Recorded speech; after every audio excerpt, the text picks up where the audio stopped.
Oka napakompotsika ny fiadanan'i Kristy. Amen. Dera sy misaotra anao zay raha eo fa akaiky dia akaiky anay ny anaranao.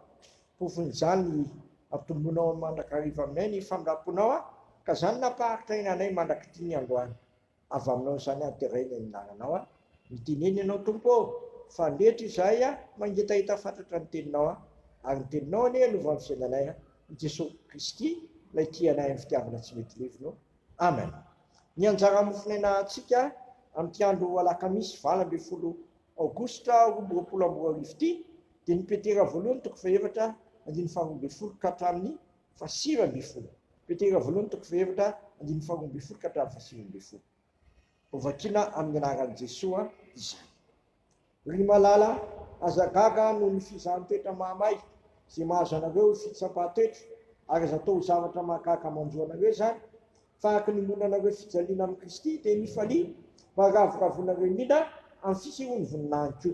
Sambatra ianareo raha haratsiana noho ny anaran'i Kristy fa ny fanahany voninahitra dia ny fanan'Andriamanitra mipetraka aminareo voaka tsisy eo aminareo mijaly satria mpamonin'olona na mpangalatra na mpanao ratsy na mpiraharaha ny an'olona fa raha misy mijaly satria kristianina dia oka tsy menatra izy voaka kalazan'Andriamanitra amin'izany anaran'izany izy.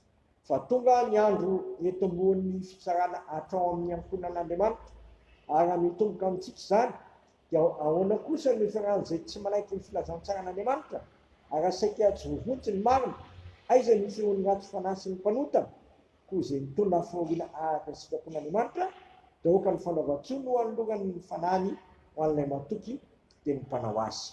Ray masonao manamasinanay amin'ny fahamarinana ny teninao ny fahamarinana. Amen. Eto amin'ity lahatsoratra masiny ity dia asehony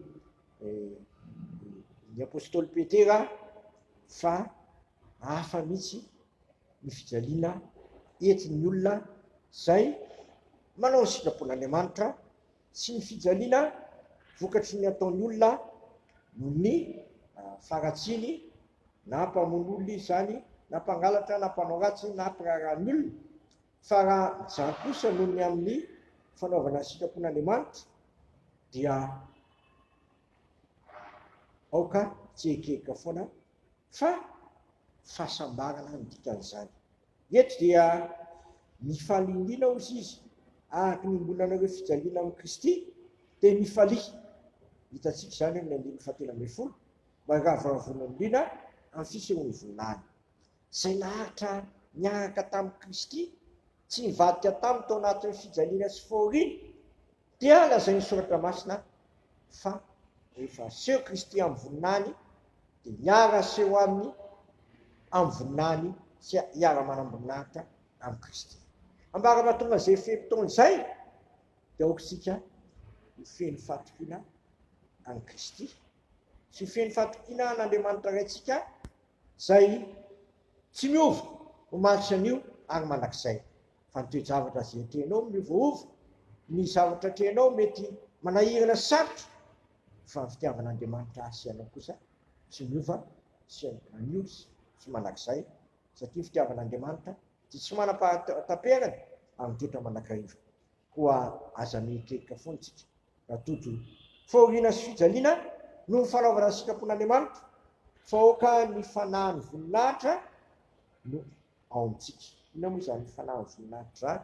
Kristy koa mantsy dia mitondra ny mangidindrina miakatra amin'ny mafy indrindra kanefa ny fijaliany teo dia mivadika ny fifaliana maharitra mandrakizay satria nazo ny fandresena mandrakizay izy ary mipetraka eo valin'Andriamanitra raitsy toa efa niaritra fahoriana tetỳ amin'ity zao tontolo zao ity na mpahoriana na mpijaliana eny nalaim-baraka sy ny vonoana tamin'ny fomba fiefaram-baraka nefa natsangan'Andriamanitra velona ary nasan'Andriamanitra ambony no nanarana rehetra etỳ ambony tany sy etỳ amin'izao rehetra zao.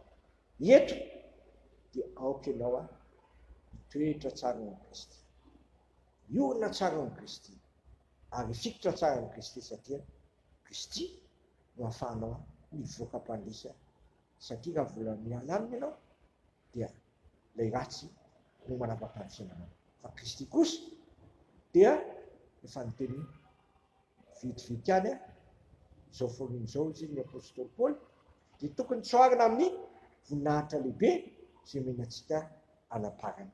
Koa sy toetra tsara ao Kristy, fikitra tsara amin'ny ambara-piavan'i Kristy eny amin'ny rano lanitra. Amen. Misaotra anao izay raha eo fa tsy maintsy misy ny fizahantety, tsy maintsy misy ny fahoriana, nefa tsy avelanao reny nataonay be ao-tsaina sy latsakom-po fa ny teninao sy ny fatokonanao no ka hitoetra be dia be am-ponay ka tokanay tsy hanatahotra sy tsy ekeka foana fa hibanjana anao Kristy ilay tompony fonay sy mpanefazy izay niaritra fahoriana sy fijaliana kanefa nandesy tamin'ny fomba manetikety. Dia ataovy amin'izany tokoa ny fiainanay atehan'ity izao tontolo izao izay tany be fahoriana ity voaka tokanao izay fianao nefa niteny matria fa izay efa nahisy izao tontolo izao dia atokanao izay tompony. Asiana mizogotsy ianao foanay mba vonjeo izay ampiteny tsara aminao izay ay zanaka fanamasina sy nampianatra anay ary vavaka be ianay izay ny an-danitra masina ane naranao tokana eny fanjakanao atao ane sitraponao ety tany tahaka ny an-danitra mena ny anina sazo anay ary mamelany kay tahaka namelanay izay mioka taminay izay mitondra anay mifakampanahy fa manafanay amin'ny ratsy anao fanjakana sy ny hery ary voninahitra manakizay. Amen. Tanterahany tompo amintsika ane izao tsodrano tononona amin'ny anaray zanaka fanamasina zao.